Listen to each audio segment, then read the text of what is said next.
नमस्कार दोस्तों, आज मैं आपको बताऊंगा कि अगर कोई लोन लेने वाला अगर मर जाता है तो फिर उसका जो लोन का पेमेंट होता है वो कौन भरेगा। गारंटर भरेगा, लीगल एयर्स भरेंगे या नॉमिनी भरेगा। क्योंकि जनरली ये सवाल इसलिए हर किसी के जहन में आता ही आता है कि भैया जिम्मेदारी किसकी, क्योंकि कोई भी जिम्मेदारी आसानी से उठाता नहीं है। बात करता हूँ को एप्लीकेंट की, मतलब कोई भी एक ऐसा लोन लिया है जिसके अंदर को एप्लीकेंट इंक्लूड है, तो को एप्लीकेंट का बिल्कुल बराबर की हिस्सेदारी हो जाती है लाइबिलिटी में। मतलब अगर एप्लीकेंट मर जाएगा तो को एप्लीकेंट को सारा पेमेंट करना पड़ेगा। बैंक जो अपना नोटिस कलेक्शन है वो को एप्लीकेंट को भेजेगा। को एप्लीकेंट के बाद काम आता है गारंटर का। किसी भी लोन में कोई गारंटर होता है, ठीक है। तो गारंटर का मतलब आप समझते ही हैं, गारंटी दी है।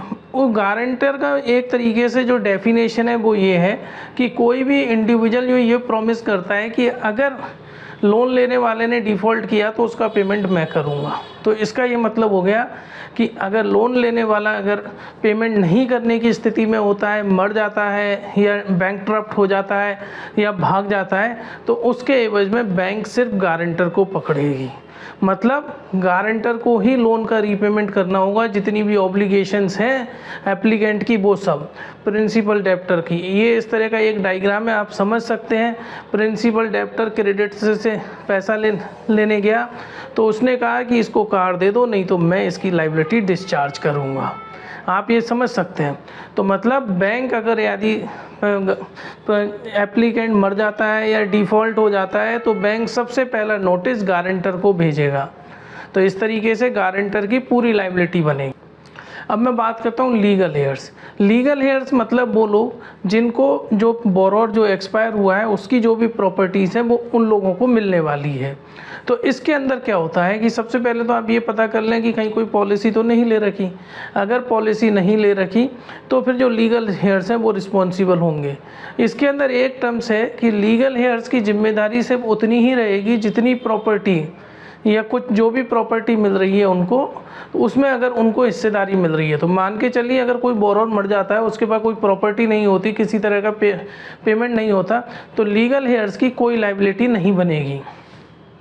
क्योंकि बैंक भी सिर्फ उन्हीं पर कोर्ट केस में केस कर सकता है जिनको कुछ लीगल प्रॉपर्टी मिली हो बोरोवर से।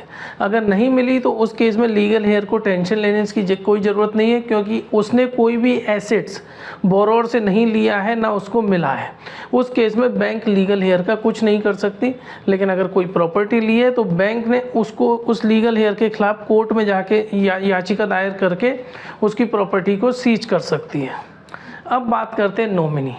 नॉमिनी की कोई भी लायबिलिटी नहीं होती किसी भी तरह की लोन में। मतलब यह है कि नॉमिनी को बैंक पेमेंट करेगा सेविंग अकाउंट का, अगर यदि उसके अंदर पेमेंट है तो। और लोन को लेकर किसी तरह की कोई लायबिलिटी नहीं है। लायबिलिटीज़ बनेंगी को एप्लीकेंट की, गारंटर की और लीगल हेयर की, अगर उनको कुछ एसेट्स मिले हैं तो। फ्रेंड्स, अगर आपके किसी भी फ्रेंड्स को पर्सनल लोन या बिज़नेस लोन की आवश्यकता है तो उसको आप हमें रेफ़र कर सकते हैं। हम 2% तक का कमीशन देते हैं लोन अमाउंट पे। फ्रेंड्स, मैंने एक वीडियो बनाया है कि अगर किसी के सेविंग अकाउंट में नॉमिनी नहीं है और लीगल शेयर्स में आपस में डिस्प्यूट्स है तो सक्सेशन सर्टिफिकेट किस तरीके से आपकी मदद कर सकता है। वो वीडियो देखने के लिए आप ऊपर क्लिक करके देख सकते हैं। धन्यवाद।